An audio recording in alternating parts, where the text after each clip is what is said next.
Hello everyone and welcome to the session. So guys, in this session we'll be telling you about how to prepare for your descriptive English part in your SBI PO exam for the year 2024. तो guys बहुत important है आपका mains का descriptive English part जो recently अभी कुछ साल पहले ऐड हुआ था आपके IBPS के पैटर्न में।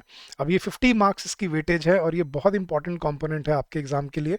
तो जो इस वीडियो में हम डिस्कस करने वाले हैं उसको बहुत ध्यान से सुनिएगा एंड बहुत ध्यान से इसको समझिएगा क्योंकि ये आपके लिए बहुत हेल्पफुल साबित हो सकता है। तो चलो गाइज शुरू करते हैं, but before we begin guys एक लाइक तो बनता है, राइट? तो don't forget to like the session. If you are here for the first time don't forget to subscribe to our channel as well. तो चलो गाइज, सबसे पहले आपके इंपॉर्टेंट टॉपिक्स कौन से हैं एसबीआई सेक्शन के लिए। सबसे पहला आपको दो क्वेश्चंस आते हैं, एसे राइटिंग और लेटर राइटिंग, ठीक है? डिस्क्रिप्टिव इंग्लिश में ये 50 मार्क्स का पेपर होता है। अब ऐसे राइटिंग में आपके कौन से टॉपिक्स इंपॉर्टेंट है, बच्चे ये पूछते हैं सर कौन से टॉपिक हम प्रिपेयर करें। सबसे पहले गाइज जो चीज़ें इंपॉर्टेंट है करंट अफेयर्स, इकोनॉमी, टेक्नोलॉजी के बेसिस पे, जैसे एआई हो गया हमारा, आर्टिफिशियल इंटेलिजेंस हो गया विच इज़ इंपॉर्टेंट टॉपिक, ठीक है? इलेक्ट्रिक कार्स हो गया हमारा विच इज़ इलेक्ट्रिक कार्स आ गया, ठीक है? या सो ग्रीन एनर्जी आ गया आपका, ठीक है? ग्रीन सोर्सेज ऑफ एनर्जी या ग्रीन एनर्जी के ऊपर आ गया, ग्रीन सिटीज़ के ऊपर आ गया, ग्रीन एनर्जी के ऊपर आ सकता है, या ग्रीन सिटीज़ जो आजकल चल रही हैं इनके ऊपर आ सकता है। करंट अफेयर्स में मान लो अभी क्या चल रहा है, अ, जैसे मैं बात करता हूँ कि आपका ई रूपी के ऊपर, अगर आप इकोनॉमी की बात करते हो तो ई रूपी is an upcoming topic, CBDC जिसको हम बोलते हैं, सेंट्रल बैंक डिजिटल करेंसी, ठीक है? तो ये टॉपिक्स आपको पता होने चाहिए, ठीक है? फिर टेक्नोलॉजी हो गया, करंट अफेयर्स हो गया, सोशल इश्यूज जैसे आपका विमेन एम्पावरमेंट हो गया, ठीक है? विमेन एम्पावरमेंट इंपॉर्टेंट टॉपिक है, ठीक है? विमेन एम्पावरमेंट हो गया, या एजुकेशन हो गया हमारा, ठीक है? Child education again very important topic, ठीक है? फिर सिमिलरली इस तरह से हमारा आ गया टेक्नोलॉजी से रिलेटेड। अब ऑनलाइन एजुकेशन भी आप इसमें डाल सकते हो, ठीक है? Online education again important topic considering this, मतलब इस सालों में काफ़ी इंपॉर्टेंट रहा है ये topic. Women empowerment, child education, unemployment हो गया। तो ये टॉपिक है गाइज जो आपके एग्जाम्स में यूजुअली पूछे जाते हैं, ठीक है? तो इनको अच्छे से आपको तैयार करना है। लेटर राइटिंग में गाइज आपको फॉर्मल और सेमी फॉर्मल लेटर्स मिलते हैं, मैं दिखाऊंगा अभी आपको कैसे मिलते हैं। तो दीज कवर बोथ, आपकी इसमें ग्रामर पार्ट भी कवर होती है गाइज, ग्रामर चेक होती है, मिस्टेक्स चेक होती हैं, आपका डिस्क्रिप्टिव आपकी आर्टिकुलेशन चेक होती है, and your comprehensive preparation for the topics. ऐसा नहीं होना चाहिए वहाँ पे कोई टॉपिक आया और आपको पता ही नहीं आपको लिखना क्या है, राइट? तो you should know something about everything, that is the point. और लेटर राइटिंग में आपका स्ट्रक्चर और आपका जो सिनेरियो क्रिएशन है वो बहुत इंपॉर्टेंट होता है इस एग्जाम में। तो गाइस अब क्या टिप्स हैं आपके इस एग्जाम में सक्सेस लेने की, डिस्क्रिप्टिव इंग्लिश में कैसे प्रिपेयर करना है आपको। गाइस रीडिंग हैबिट, सबसे पहले न्यूज़पेपर, एडिटोरियल, जर्नल्स अगर आप पढ़ते हो, रीडिंग कॉम्प्रिहेंशन की तरह, तो आपकी कॉम्प्रिहेंशन से क्या होता है, आपकी आर्टिकुलेशन इंप्रूव होती है, आप अपने अपने आइडियाज़ को प्रेजेंट करना सीखते हो कि कैसे उनको आर्टिकुलेट करना है अपने खुद के वर्ड्स में। टाइम प्रैक्टिस, हमेशा टाइम के साथ प्रैक्टिस करो ताकि आप अपनी स्पीड, टाइपिंग स्पीड और अपने टाइम मैनेजमेंट को इंप्रूव कर पाओ विद टाइम, ठीक है? तो जल्दी स्टार्ट करना, लेट मत स्टार्ट करना, बिकॉज ये अगर आप प्रीलिम्स के बाद स्टार्ट करोगे it would be already too late, ठीक है? हमेशा एक नोटबुक, एक जर्नल बना के चलो जहाँ पे आप नए वर्ड्स या नए फ्रेजेस सेव कर पाओ ताकि आप उनको अपने एग्जाम में यूज़ कर पाओ और उनको रेगुलरली रिवाइज करते रहना। जैसे मैं एग्जाम्पल देता हूँ, there is a silver lining to the cloud, या जैसे मैं बोलता हूँ this is the need of the hour, या to unleash the animal spirits of the Indian economy. अभी ऐसे ऐसे फ्रेजेस आपको कहाँ मिलेंगे? ये एडिटोरियल्स और आर्टिकल्स से ही मिलते हैं जो आप डेली न्यूज़पेपर से पढ़ते हो।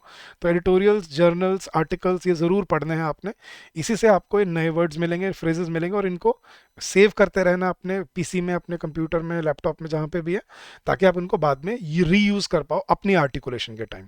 मॉक एनालिसिस का, इस मॉक टेस्ट बहुत ज़रूरी है इसके लिए, जो हम आपको अपनी टेस्ट सीरीज़ में प्रोवाइड कर रहे हैं। उसका लिंक आपको इस वीडियो के डिस्क्रिप्शन में मिल जाएगा, ठीक है? We are offering you 10,000 question for prelims separately and mains separately, and आपके पास फुल लेंथ टेस्ट हैं, चैप्टर वाइज टेस्ट हैं, ठीक है? आपके अलग अलग सेक्शनल टेस्ट हैं, उसके बाद आपको करंट अफेयर्स के टेस्ट भी मिलते हैं उसमें। So do check out that series and it will be very helpful for you. तो अपने मॉक टेस्ट पे अपनी एक्यूरेसी और एरर्स को एनालाइज करने के लिए, ताकि आप बार बार सेम मिस्टेक रिपीट ना करो, उनको ज़रूर आप टाइमली शुरू करो। अभी से शुरू करो एक एक दो दो मॉक टेस्ट देना, ताकि आप by the time you appear for your mains आप रेडी हो जाओ और प्रिपेयर्ड फील करो। और डिस्क्रिप्टिव प्रैक्टिस, इसकी प्रैक्टिस ऐसे लेटर राइटिंग की प्रैक्टिस कम से कम हफ्ते में आपको 2 बार करनी है, आखिरी 4 हफ्तों में। हर हफ्ते में आपको एटलीस्ट, ठीक है, 2 या 3 ऐसे लिखने ही लिखने हैं और 2 लेटर लिखने ही लिखने हैं in the last 4 weeks before your exam. ठीक है, तो जैसे ही नोटिफिकेशन आ जाए आपको ये प्रैक्टिस करना शुरू कर देना चाहिए उसी वक्त। तो ये हैं गाइज आपकी प्रिपरेशन की टिप्स एंड ट्रिक्स। ठीक है, अब मैं आपको 2023 में जो क्वेश्चंस आए थे आपके एग्जाम में, एसबीआई के एग्जाम में, अब मैं वो बताने वाला हूँ गाइस। 2 क्वेश्चंस आते हैं 25 मार्क्स ईच, एक एस्से एक लेटर। एस्से में क्या टॉपिक आया था गाइस, पहले आपको बोला था कि 200 वर्ड में आपको एस्से लिखना होता है, तो ये मिनिमम लिमिट होती है गाइस, इससे ऊपर ही लिखना चाहिए आपको। तो 200 वर्ड से ज़्यादा ही लिखना चाहिए, इससे कम नहीं रहना चाहिए। हल्का ज़्यादा मतलब 220, 230, 240 तक अच्छी लिमिट होती है। तो एक उसने टॉपिक दिया था the role of women in the banking and finance sector. ये देखो, women empowerment, women employment, women entrepreneurship. मैंने बोला था ना सोशल इश्यूज के ऊपर टॉपिक आता ही आता है। और फिर आगे आपका एक और economic issues, climate change and its impact on economic growth. ये आ गया आपका सोशल इशू को उसने, मतलब एक करंट अफेयर्स के इशू को उसने इकोनॉमी से रिलेट कर दिया यहाँ पे। तो मैंने बोला था ना आपके यही टॉपिक्स आते हैं social issues, economic issues, current affairs के, और आपके जनरल जो डे टू डे लाइफ, मतलब what you see around you, what is going on around you, उनके ऊपर आपको एसेज मिलते हैं। और लेटर अगर देखें तो आपको लेटर क्या दिया था, एक लेटर आपको दिया था grievance letter. You've ordered a camera from a reputed company, but when you received the article you found that it was not the same article as you had ordered. तो write a grievance redressal letter to the concerned company. तो grievance letter लिखना था कि भाई मैंने camera मंगाया था, कुछ और भेज दिया, गलत भेज दिया, इसको चेंज करना है। और ये सब आपको बड़े ही पोलाइट वे में और हम्बल वे में उसको लिखना होता है। और सेकंड आपको एक सेमी फॉर्मल लेटर था जिसमें यू आर रोहित और Reema, write a letter to your cousin who is going through depression. उसको डिप्रेशन के बारे में बताना है कि हाउ टू फाइट डिप्रेशन। तो ये एक सेमी फॉर्मल लेटर कहलाता है, या इसको बिल्कुल इनफॉर्मल तो नहीं बोल सकते, बट इसको हम एक सिनेरियो दिया हुआ है तो एक सेमी फॉर्मल लेटर बोलते हैं। ठीक है, कई बार ऐसे भी आ जाते हैं आपको, write a letter to your manager for congratulating him और हर फॉर हिज प्रमोशन, कि भाई उसको प्रमोशन हुई है या उसकी रिटायरमेंट हो रही है तो उसके लिए उसको कंग्रेचुलेट करने के लिए, ऐसे लेटर भी आ जाते हैं। तो ये हैं गाइज आपके मतलब जो पिछले साल के क्वेश्चंस थे एग्जाम में जो आए थे। तो इससे आपको समझ आएगा कि आपको कैसे प्रिपेयर करना होता है। और लेटर में आपको 150 वर्ड्स लिखने होते हैं, तो टोटल रफली आपको मतलब 350 से 400 वर्ड्स के बीच में आपको लिखना होता है दोनों क्वेश्चंस के लिए। तो उसकी हैबिट और उसकी टाइपिंग स्पीड और टाइम मैनेजमेंट आपको अभी से प्रैक्टिस करना शुरू कर देना चाहिए।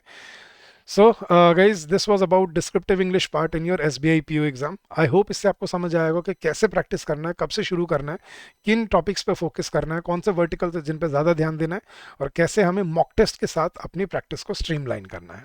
So thank you so much for your patience and for your receptiveness. Guys, you can share your feedback with us on this email ID, that is feedback@edutab.co.in. So if you want to share your feedback about our classes, about these sessions, you can please feel free to share your constructive inputs on this ID. And you can also call us on this number if you have any doubt or if you have any queries, that is 8146207241. And guys, that was it for today. If you want to join our channel, the link is given in the description of the video. You can find all the relevant material free uploaded on the Telegram channel. The link is given in the description of the video, so you can scroll down and check it out. Now if you want to get in touch with us for anything at all, you can call us on this number, that is 8146207241, or you can drop us an email at hello@edutab.co.in. So guys, I wish you all the very best for your preparation ahead. Keep up the good work, stay safe, stay healthy, keep on working hard, keep on giving your best, and I'm sure you'll do very well in the long run. So thank you so much once again, and happy learning to all of you.